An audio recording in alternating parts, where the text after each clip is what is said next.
To those that do not drink coffee, it is not a big deal, but to those that do, it is a large part of life.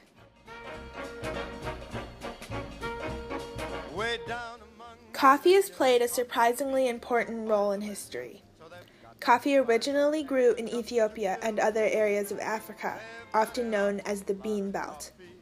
The legend is that one day, a goat in Ethiopia ate some of the red coffee beans and then spent the rest of the day frolicking and full of energy. Humans tried it soon after and were hooked, with good reason.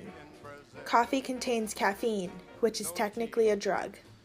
Caffeine in high, concentrated quantities can kill you, and even though there is not a ton of caffeine in coffee, it is enough that many get addicted. Traditionally, coffee was grown at high elevations in rugged areas, under shaded canopies, contributing greatly to the biodiversity of the regions where it grew. Its uses before the 1400s are unknown, but it was then that people discovered they could roast coffee beans.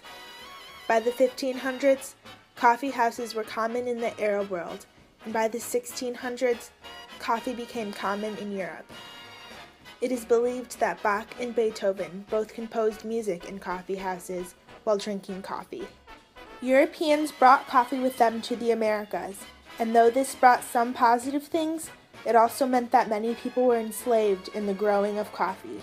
Slavery in coffee growing was most common in Brazil and in San Domingo, which we now know as Haiti.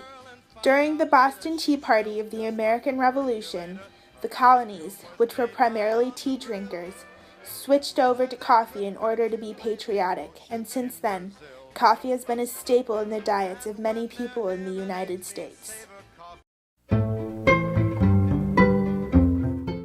Coffee is the second most traded and valuable commodity in the world, after oil.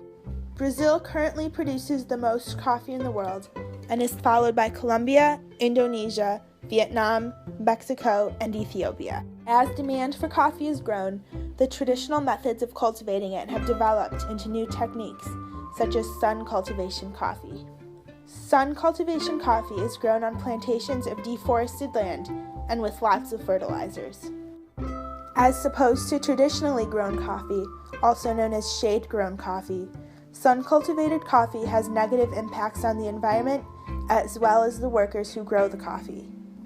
It creates a lot of waste, pollutes the soil, water, and air, eliminates biodiversity, and can make the people who work in the fields and live around them sick.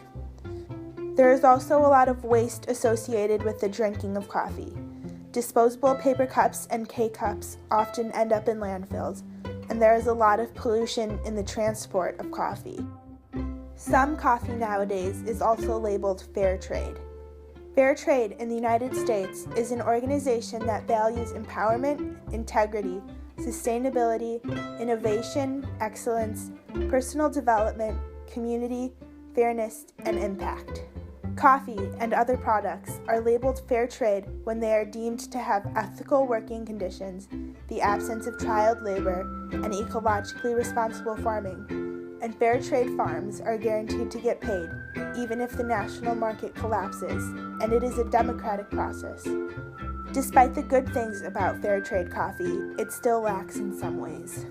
Some people believe that fair trade is not living up to its promise to reduce poverty, and despite getting equal pay, growers do not always live up to the same standards, so different brands of fair trade coffee do not always maintain the same standards of quality.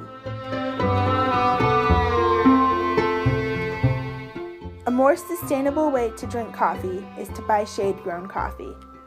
Dunkin' Donuts, for example, the company that sells the most coffee annually, says that it is the first national brand to sell espresso made exclusively with fair trade certified products.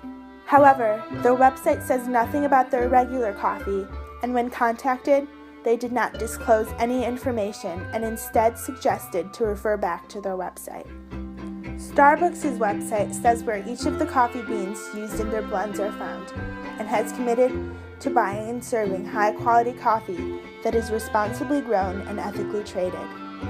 They say that through coffee and farmer equity practices, their comprehensive coffee buying program ensures coffee quality while promoting social, economic, and environmental standards. When contacted, they said that they estimate that over 1/3 of their coffee is shade-grown. But is this really enough? So, when you are buying coffee, whether it is from a cafe or from a store, do the research. Make sure it is shade-grown, and even though fair trade is not perfect, it is better than normal coffee. Contact your favorite coffee house or supplier.